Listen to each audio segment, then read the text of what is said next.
Now, across the world, only 16% of tech startups are founded by women. While starting your own business is difficult, living in regional areas can make it even harder, with a lack of mentors and access to expert advice. One woman trying to close the gender gap in tech, as well as create equal opportunities for regional women, is Christy Whitehill, founder and CEO of Tech Ready Women.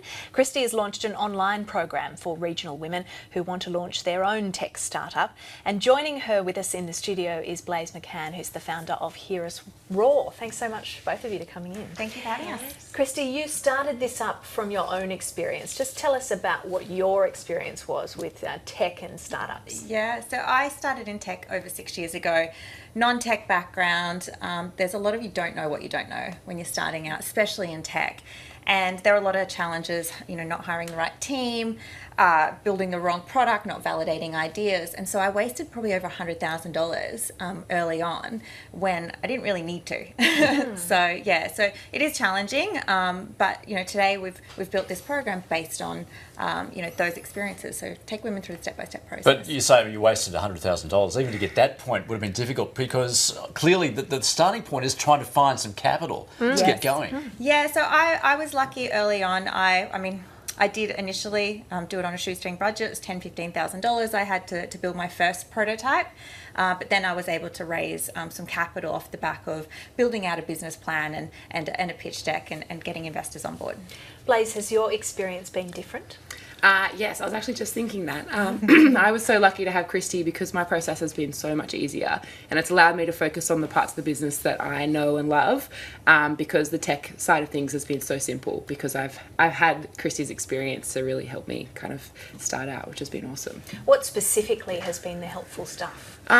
Basically any question I had, I'm sure back when Christy was doing it, there was no one really to turn to, but I've had this amazing network of people to tap into every time I had a question. So it felt like nothing was ever unanswered whenever I had an issue or problem. And so the tech side of stuff has been quite simple in that I just haven't had any too big or scary things to do. Christy, what are those barriers then that women face? We were talking about this earlier. That is it simply the fact that women are still not taken terribly seriously in that particular place? Look, I think it actually comes down to a bit of a cultural norm.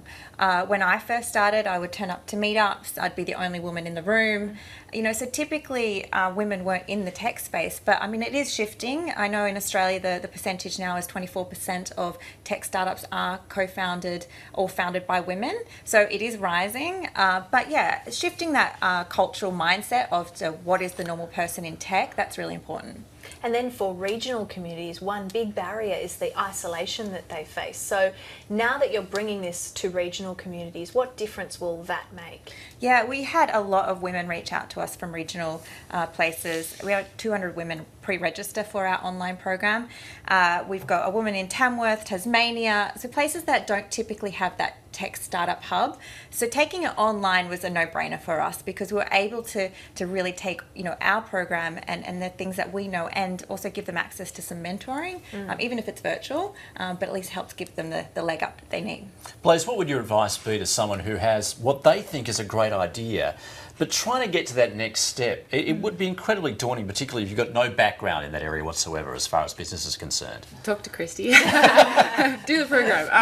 It's honestly, it's reaching out. One of the most surprising things in my period of time has been how open and sort of happy to help people are in the startup community. It's been incredible because I'm so young, so often people look down on you when you're younger and you're trying to do something big and crazy.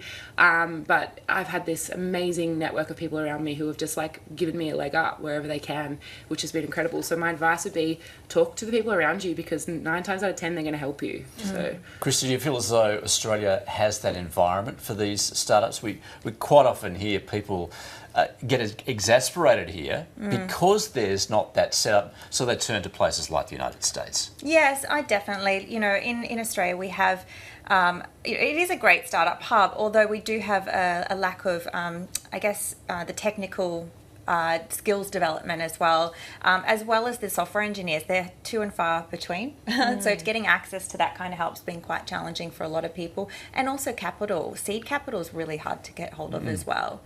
Yeah. All right, well, Christy and Blaze, thanks so much for coming in. No problem, thank you.